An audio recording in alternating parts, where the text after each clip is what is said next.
Guys, so maggawa tayo ng tuna bread. Pasensya na kasi madilim-dilim dito sa kusina. So, dalawa ulit. Processing tayo. Ayan. First thing we do is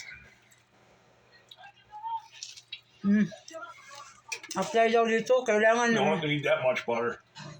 That's enough for both pieces. Yan o. Ganyan. How's that? Pretty good? Yeah, spread it out though, guys. Spread it out. Tapos ito, spread it out.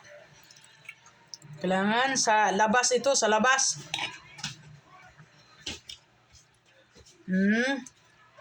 Tinuruan tayo, pero iba yung paggawa ng tuna bread sa Singapore.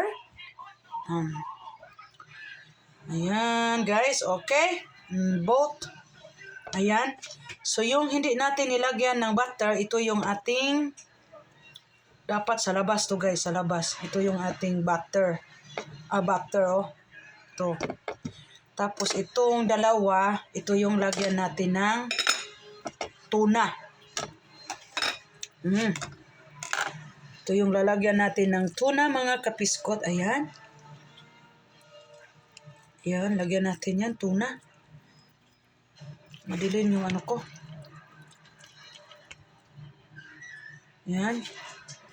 Ganun siya, mga kapiskot.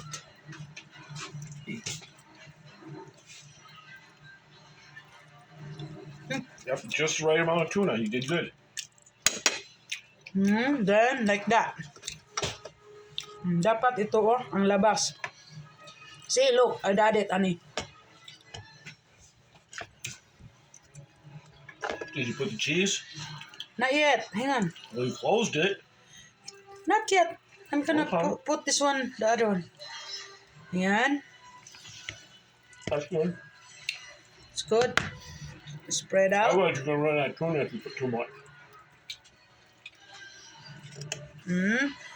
So, bago yan, guys, lagyan natin bago natin ilagay sa compost, sa machine, meron tayong cheese dito.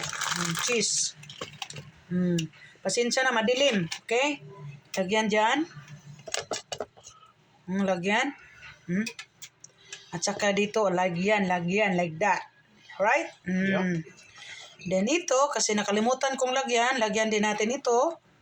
Ayan, where's the cheese? And like that. Okay, guys? Yes, mga kapiskot. Oh. Now open up the press. Then, I open up the press. Use the thing or you'll burn your fingers. There you. Yeah. Ganunin natin, guys.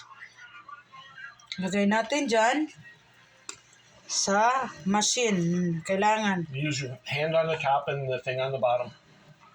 Or like that. That seems to work pretty good. I always use both. And just set it down. You don't have to push down. You just set. Ayan naman, guys. Nalagay na natin sa machine. Ayan, pangalawang salang na yan. Ayan. Okay? Yeah. Keep it on so they can see when it comes out finished. So, You're doing a good job, honey. Ayan, pag mag-green, so nakita nyo, red na yan. Red. Pag nag-green na yan, ibig sabihin, luto na. Luto na.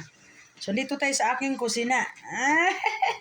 Gumawa tayo ng tuna bread or tuna sandwich. You can get your other ones ready while you're waiting for that one. Okay. So, mag-ready tayo ng... Just keep an eye on your lights, though, because Yeah. you can always stop in the middle of getting them ready to get the other ones out. Okay. Especially since you got 2 plates. No, man, I got this one. Yep. So, another set na naman, mga kapiskot. So, andito yung butter natin sa harapan ko.